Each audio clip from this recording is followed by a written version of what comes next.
what did we see this week? Like an all-time low on dealer participation from on the 10-year auction, and then the 3-year and the 30-year followed suit. That's these kind of yellow arrows I plotted. So on the bottom, I mark, when that 10-year dealer participation hits a cyclical low. And then on the top, I kind of benchmark it and want to anchor it to what's happening with the level of interest rates. So for the red line, I chose a future on a treasury bond. You can pick, there's 2-year, 3-year, 5-year, 10-year, 30-year.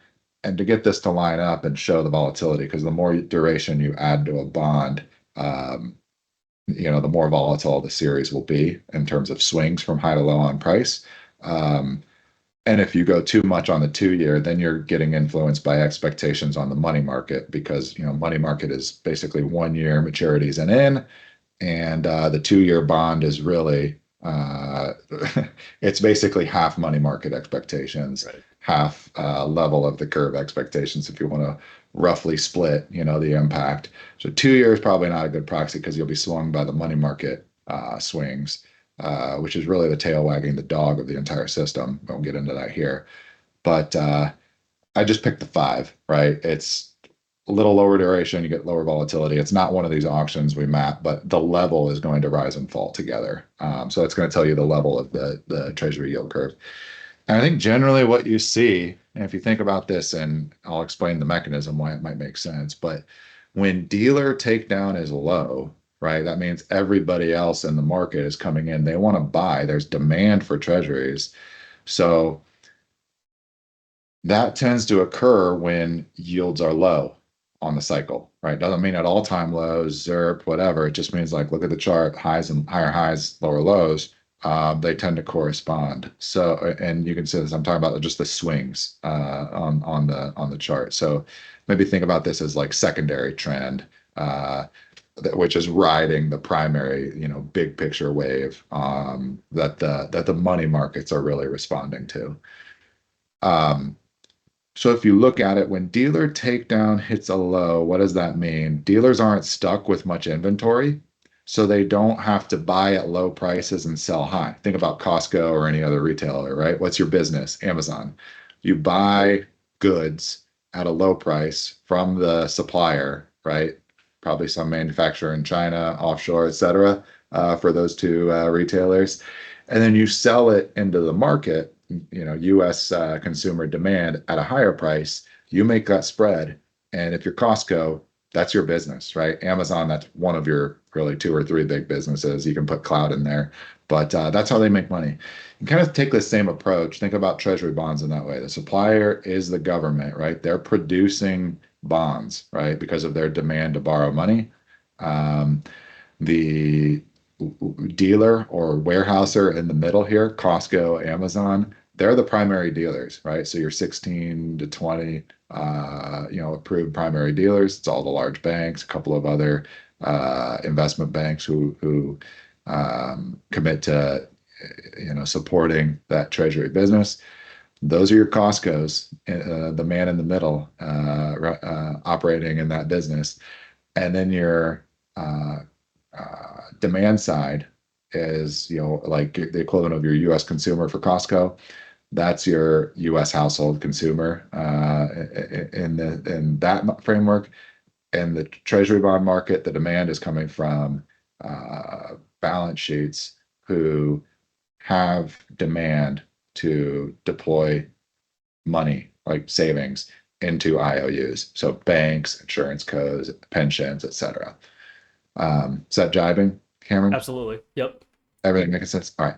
So when we see dealer takedown high, as if you remember back in May, we had some bad auctions on the 20-year, Yeah. right? And you call it a tail, right? The auction comes in a few bips above what the market expected the auction to clear at in terms of yield going in. That's called a tail.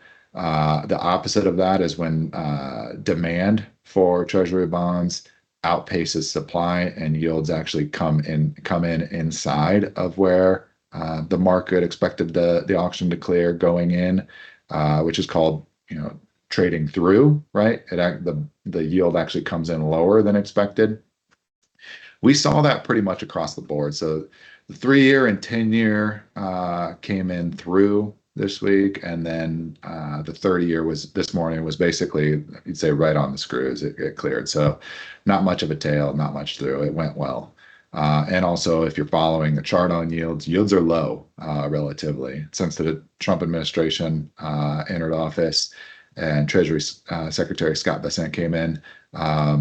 You've got a very clear trend in the 10 year, which proxy is the level of interest rates on the curve itself, lower highs and lower lows, right? So US yields have trended down.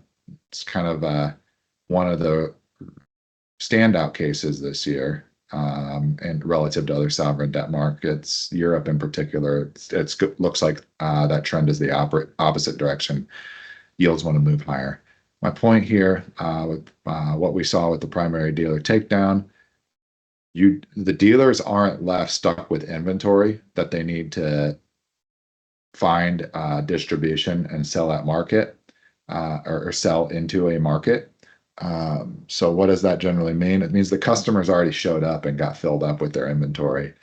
Dealers didn't have to come in, backstop the auction, buy the inventory cheap at a concession, and then their business is to sell it out, like put it up, find homes on balance sheets, to take their inventory. Generally, when that happens, when the dealer takedown is high, yields will correlated, right? They tend to be higher. And then over the coming months, as the dealers need to free up that balance sheet capacity, what you'll generally see happen is yields come in, right? The other scenario, when dealer takedown is low, the rest of the market came in, flooding capacity, excess supply of dollars, in terms of savings that need to find a home, not enough demand for financing for that supply of savings to go find. Yields come in. Generally, what that may be a sign of, if past is prologue, when we see that, if you look at the chart, the white is the 3 month moving average of dealer takedown. The red, I've got the 5 year future bond price. So red line, when it's high in terms of the cycle, what that's corresponding to is yields low. And then as that number moves down on the red line, that means bond prices are falling, or at least the futures price for those bond prices are falling, which is corresponding to yields turning up on the cycle. So if you look at that kind of past as prologue, right, you generally see when dealer takedown is low, yields tend to flatten out, or I'd say correlation, those bond prices tend to come off or fall as that excess supply of savings tends to get deployed, finds its home, and Treasuries level of yield curve then kind of mean reverts to some level what it was over the short term. So it's kind of a sign of yields kind of stabilizing and starting to come back a little bit after they've rallied very aggressively here over the last 1.5 weeks, ever since we've been in September.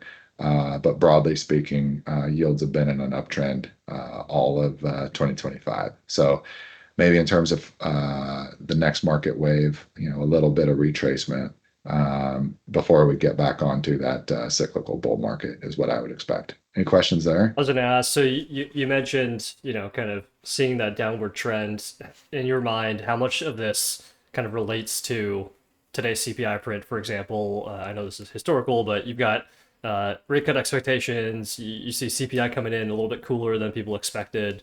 Maybe PPI didn't kind of lead into some of those price inflation numbers. So I'm just kind of curious, how much of that can you kind of associate with this versus other things that Treasury Secretary Bessent is working on. Yeah, so we didn't put a slide up for the CPI, but you mentioned cooler. I think it's cooler relative to Relative to expectations, or expectations. maybe could it be very bad, right?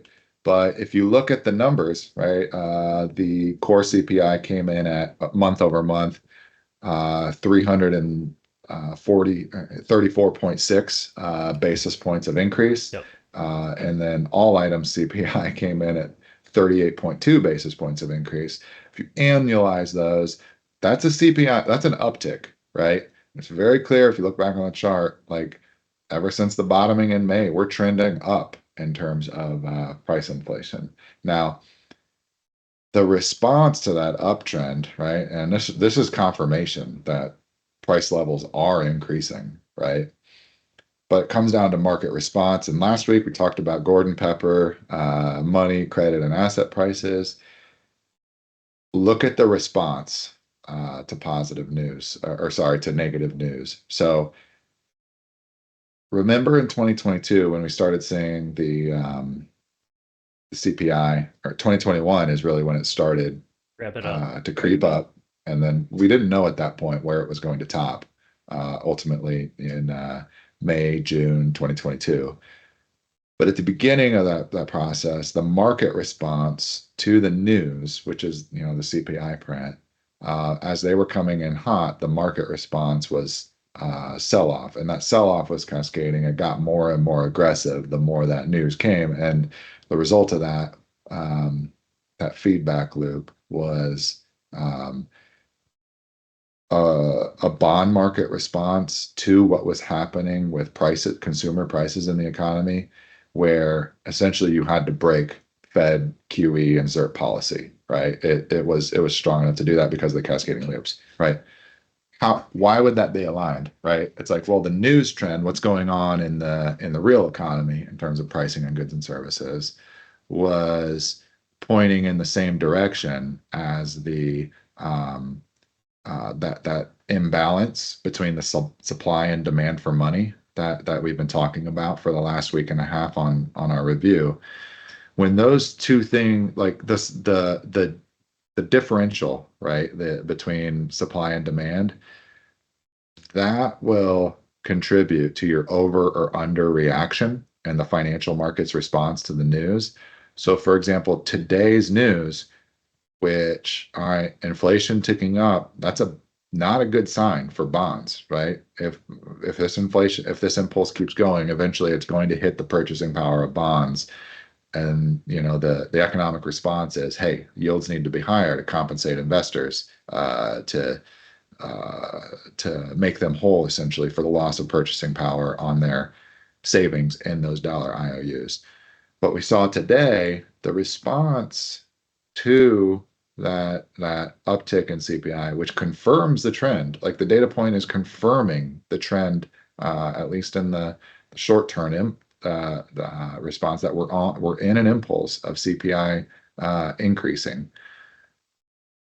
Bonds have actually rallied slightly, right? So it's telling you the reaction, like that supply demand imbalance, that excess supply of savings going after a smaller amount of demand for money, which is creating those IOUs for savings to invest in.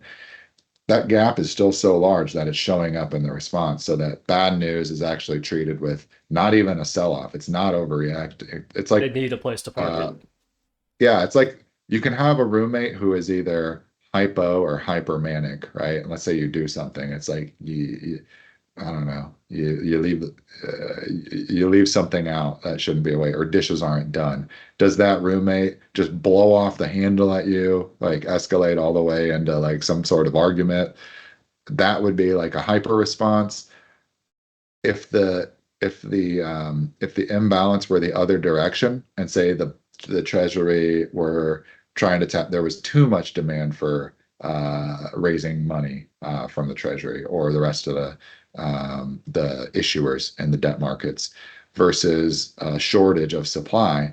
If we had been in that scenario today, you'd see a different response, right? But the fact that on bad news, you're seeing a muted response, and it's not even a sell-off in response to the CPI. It's actually just a lower rally, right? Versus what we saw, like since September 1, we got back in our chairs as portfolio managers since Labor Day. Yields have been coming in aggressively, right? If you look at the chart, both like Treasuries, the yield curve, but also like LQD ETF for investment grade corporate bonds. They're rallying very strongly. And in today's response, it's like, well, the rally is just very soft, right? So that's telling you that underlying dynamic in the supply and demand for money. That imbalance it's there, and it's responding, or it's the market response to the news is what kind of tells you what's going on, or the conditions of things. Is the roommate with you hypo or hypermanic? And the hypo case is, hey, you leave something out. Your roommate just doesn't care. He goes in his room, shuts the door, goes and studies by himself, or does whatever. He's not going to come confront you. That's kind of the case we're in today. It's not a violent response. It's just whatever. Keep bidding. Keep bidding the yields in. They're going to come in.